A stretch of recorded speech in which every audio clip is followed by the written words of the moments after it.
the oldest written penal law that stopped the ancient practice of retribution or personal vengeance? A. Ottoman Penal Code. B. Roman law. C. Code of Hammurabi. D. Muhammad Ali Penal Code. Answer: C. Code of Hammurabi. It is defined as the redress that the state takes against an offending member. A. Punishment. B. Retribution. C. Atonement. D. Rehabilitation. Answer: A. Punishment. A primitive form of punishment which was carried out by burning, boiling in oil, breaking at the wheel, drowning, and hanging. A. Physical torture.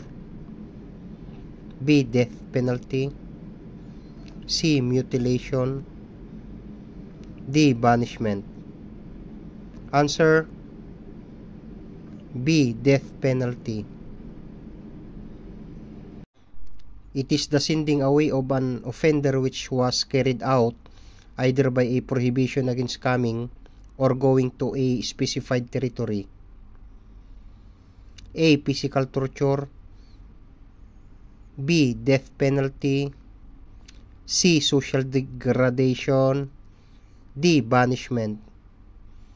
Answer: D. Banishment.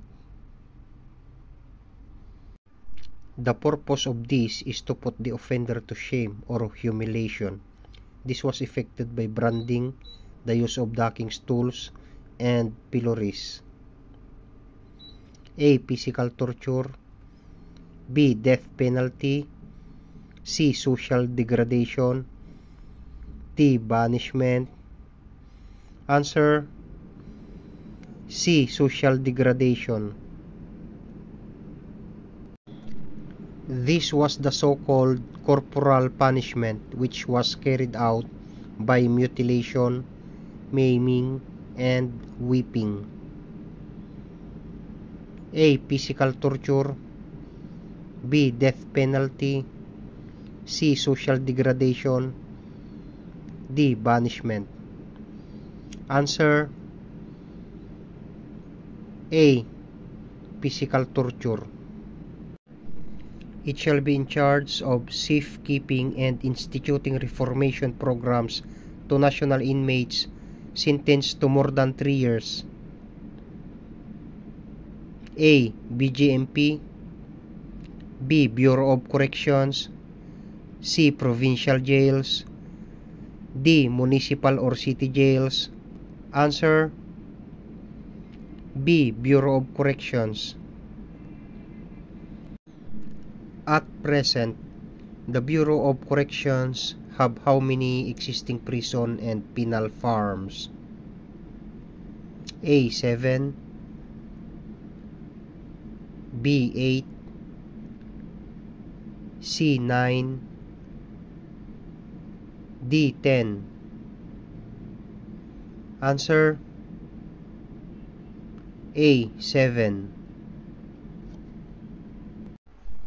The Bureau of Corrections is headed by a director who is assisted by how many deputy directors? A. 2. B. 3. C. 4. D. 1. Answer: B. 3.